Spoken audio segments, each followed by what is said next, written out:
Hi everyone, my name is Stephanie Mounce and I'm a junior at Miami University working under the advisement of John Rakovan.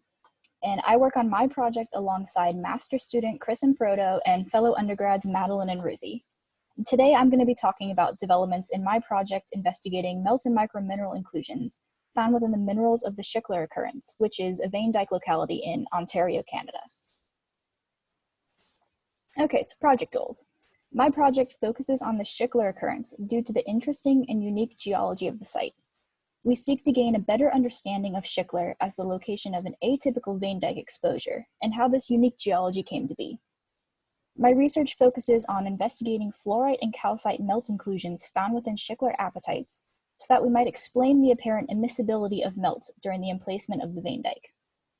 In addition to investigating melt inclusions within apatite, we're also investigating the profusion of micromineral inclusions found within Schickler minerals. Okay, so what are vein dikes? Vein dikes have long been exploited by mineral collectors as sources of remarkable mineral specimens, which often reach astonishing sizes. And vein dikes have also been mined as sources of uranium, phosphorus, and mica. However, we're going to be taking a look at typical vein dikes beyond their economic and collecting potential and get into the geology behind their formation. Vein dikes are suggested to form as the result of partial melting of lower crustal carbonate lithologies during regional metamorphic events. The resulting carbonatitic melt is highly mobile due to its low viscosity, and it moves through the crust to interact with surrounding silicate lithologies, gaining a silico-carbonatitic composition. Oxygen, sulfur, neodymium, and strontium isotopic data suggest that vein dikes are distinct from traditional carbonatites, and that their origin is entirely crustal, while traditional carbonatites share a mantle origin. Vein dikes mineralize from the walls inward, with silicate minerals lining the walls, as you can see in the image on the left. The images on the right and in the center both show large crystals of apatite within vein dikes, as you can see here. Okay, vein dikes can produce huge mineral specimens. So this is an image of me hanging out with a giant apatite crystal at the Canadian Museum of Nature's Natural Heritage Campus. So this thing is like person size if you squat down. Okay, vein dikes have been found to host a wide variety of minerals, with mineralization occurring from the walls to the core of the vein dike. Large crystals of silicate minerals like feldspars, pyroxenes, micas, and amphiboles line the walls of the vein dike, while abundant crystals of apatite are found clustered or floating within the calcite core, or they can also be attached to the walls. Notable minerals, in addition to apatite, found within vein dikes include amphibole group minerals, like you can see here, pyroxene group minerals like this diopside, micas like phlogopite,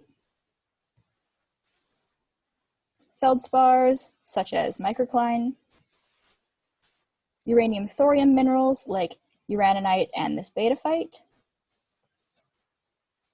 titanite, as well as other minerals. Okay, so now that we have some background knowledge of vein dikes, let's talk about Schickler.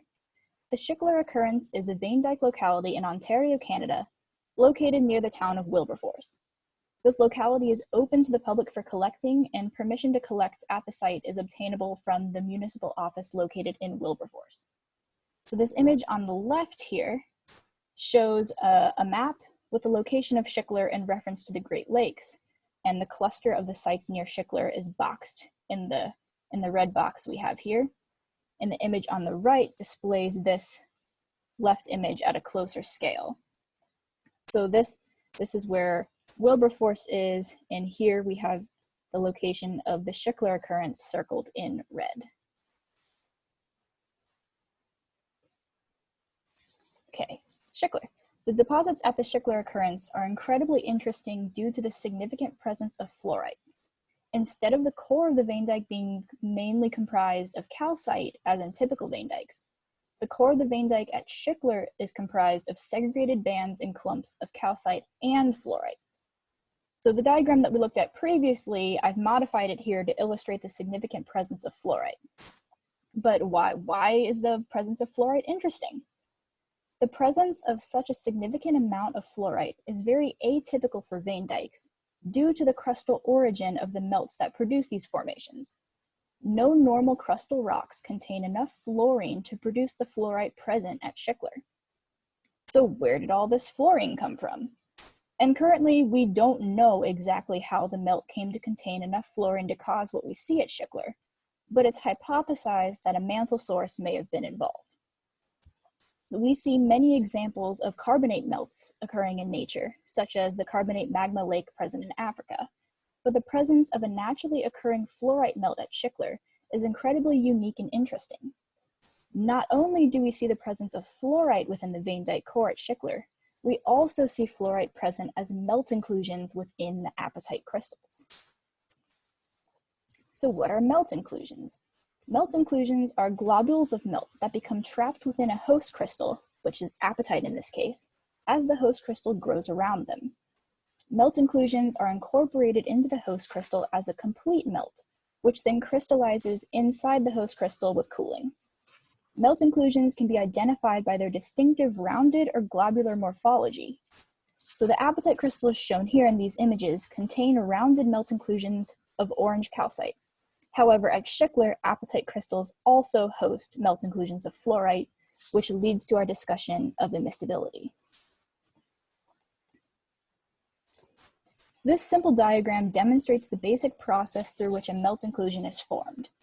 Here in this first image, we have a magma body with a droplet of melt indicated. So in our second image, we see an apatite crystal begins to grow within the magma body near the droplet of melt representing our soon-to-be inclusion.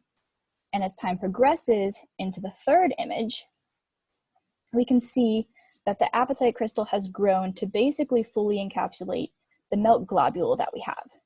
And if we move forward in time into this fourth image, we can see that the melt is now well within inside the apatite crystal, where it will then crystallize as cooling occurs. Now, if we imagine that there are many of these melt droplets present within the larger magma body, and the magma body is composed of two immiscible melts, kind of like a shaken up bottle of oil and water. If the melts have the composition of fluorite and calcite, we wonder, what will the resulting melt inclusions look like? So it turns out some of the melt inclusions will be calcite, and some of the melt inclusions will be fluorite. And this is exactly what we see happen at Schickler. So the presence of distinctly separate melt inclusions of fluorite and calcite, which we can see here in this image, we have a melt inclusion of fluorite and a separate melt inclusion of calcite present within the larger apatite crystal.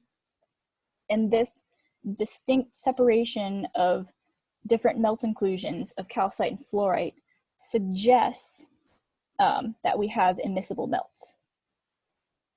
And here in this other image, we can see a calcite melt inclusion, but within the calcite melt inclusion, we see two little globs of fluorite. And we can see that even when the carbonate and halide melts interacted, they clearly stayed separate and they didn't mix, forming these separate melt inclusions. In addition to separated melt inclusions of fluorite and calcite, the segregated bands and clumps seen within the body of the vein dike at Schickler also suggest immiscibility. Both of these images shown here clearly show the interesting texture exhibited by the rocks at Schickler, and it demonstrates a liquid-liquid exsolution of calcite and fluorite melts occurring at the site. So our investigation into melt inclusions hosted by Schickler apatites was partly inspired by and builds off of the work done by Bob Martin and the group that composed the Schumann 2019 paper, which was published in the Canadian Mineralogist. This paper investigated apatite crystals from the Yates prospect in Quebec and looked into the calcite melt inclusions found within these apatites. Micro-inclusions of many different minerals were found within the calcite melt inclusions, including fluorapatite, quartz, dolomite, monazite CE, celestine, anhydrite, allanite CE, synchesite parasite, as well as hematite. Many micro-inclusions were also found within these apatites from the Yates prospect, but we're going to stick to the melt inclusions here. And these images Shown here are figures that are present in this paper.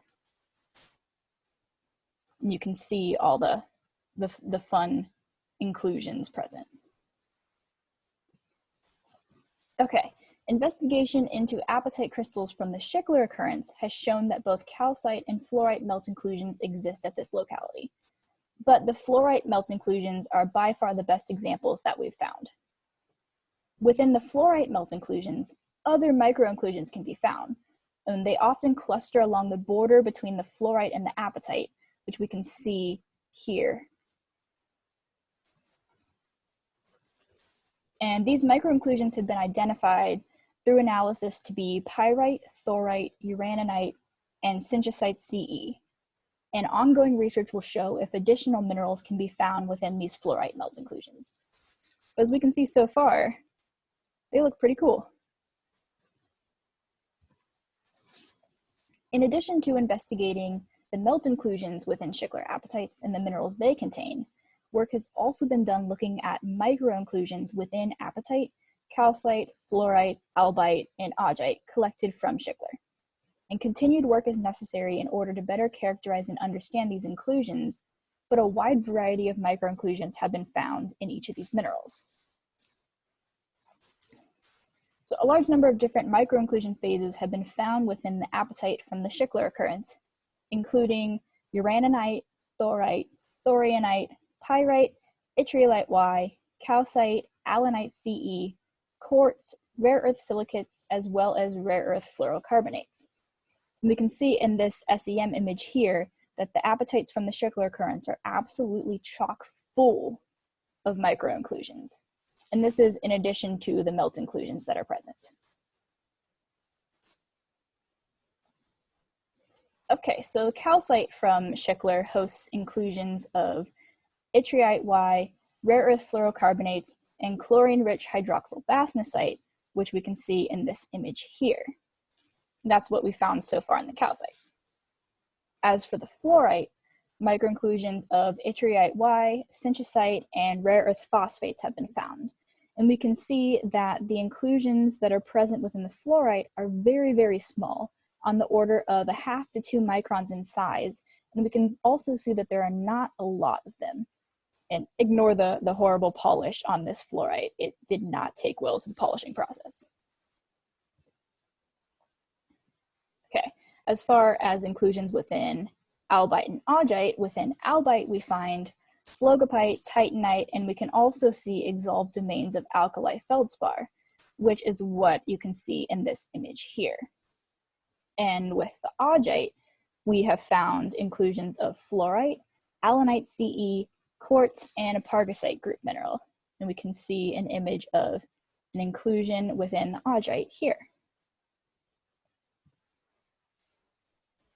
Okay, so in summary, the Schickler occurrence is an atypical vein dike locality in Ontario, Canada. Separate melt inclusions of calcite and fluorite, along with the textures of rocks at Schickler, indicate melt immiscibility. Work at Schickler was inspired by the Schumann 2019 paper. Calcite and fluorite melt inclusions from Schickler host a variety of micro-inclusions, and micro-inclusions within a wide variety of Schickler minerals are also being investigated. So thank you for your time. That is it. Any questions?